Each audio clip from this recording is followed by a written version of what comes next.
Yeah, Peter, I'm really excited to have you on my show. And uh, I believe this is the perfect interview with the perfect person to start my first interview with, because when we've been talking and what I've seen on your website and stuff, everything about fearless, and that's what I want to present, become a fearless father. But of course, I'm going to assume that everybody's going to have the first question is like, okay, so what does that actually mean? So let's first start off with, can you tell me a little bit about yourself, your story, where you're from, and what you've been up to? Yeah, first of all, Klaus, what an honor to be interviewed here because I so believe in your mission. I think a lot of people talk on the subject of fear, right? Tony Robbins talks about fear and becoming fearless. And I love how you chose to serve fathers because I don't think there's a more fear-driven, right, experience than becoming a parent, whether it's a father or a mother. When you are responsible for your kids and their livelihood and their, all of that, it's the greatest opportunity for you to face those fears and to become more courageous than you could ever come if you'd never had children in the first place. And this is all from my own theoretical experience. I want to be very clear. I don't have kids yet. However, I do plan to be a dad one day. So I'd love to share a little bit about, as you asked, my backstory, because the reason why I am so passionate about overcoming fear, about facing fear, is honestly because my entire life has been consumed by it. Mm-hmm. So it started as early as, and I'd love to share this story, Klaus, it started as early as when I was a child, and I was about 10 years old. And you'll find out about this as you read my book.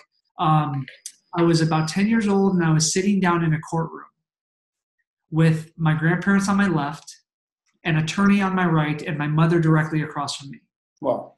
And I had to look into my mom's eyes and tell her that I no longer felt safe living with her because of her alcoholism. Devastating, right? Heartbroken. And what happened in that moment was that I made an unconscious decision. I decided that telling my mother the truth meant that I lost her love, which it felt like. And what happens is we go through life, and this is really important for the fathers watching this to hear this. We go through life and we make this unconscious decision, and that decision eventually becomes a fundamental belief that drives our life for the better or for the worse. My belief was telling the truth equaled losing love. Not a healthy belief, is it? No. Yeah, and so literally I became this people pleaser. I became this inauthentic version of myself to seek love and approval from anyone outside of myself. So that was my first experience really feeling this, fundamental fear that was debilitating. And thank God, I have so much to celebrate about my relationship now with my mom. She's been sober 19 years, coming up 20 years, right? And so I can't wait to go deeper into what being fearless means and how to overcome fear as it relates to fathers. All right, cool. That sounds, I was actually, because I read your bio, of course, and I read the story about your mom, and actually that was one of my in-between questions. Is like, okay, so how is your relationship with your mom now? So that's really cool to hear because, yeah, of course, the relationship with our parents is the most important one that we can have and cherish. And that reminds me, I do want to share, of course, about my relationship with my dad because it's specific to fathers. So that was my experience as a child growing up with my mom. Later on, I went and I moved with my dad when my mom was going through rehab and recovery. I lived with my father, and we had a great relationship in the beginning. But sadly, he too started to be controlled by alcohol and prescription drug addiction. And so I'll never forget, I was 25 years old. I'm working in investment banking, and I get a phone call from a family member. Your father's just been rushed to the hospital. You've got to fly home immediately if you want to say goodbye. And I will never forget, Klaus. I remember walking into hospice and seeing my dad, who was my childhood hero. I had seen him like emaciated in bed in hospice.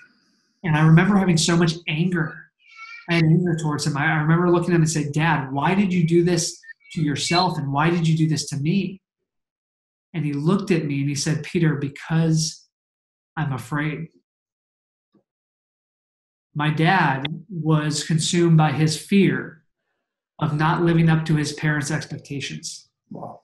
He was consumed by his fear of not being enough, and he literally gave up on life and drank himself to death. And again, I share this detail just because I want people to kind of know where I came from and what I experienced. And it was that moment, Klaus, when I decided I'm never going to let myself, a loved one, or anyone I come in contact with be controlled by fear. I read books. I hired mentors. I attended events. I hiked high mountains. I jumped out of planes. I did all these things to understand and experience fear, and discovered a system, discovered a process, discovered a framework to help others for it. So that's why I do what I do.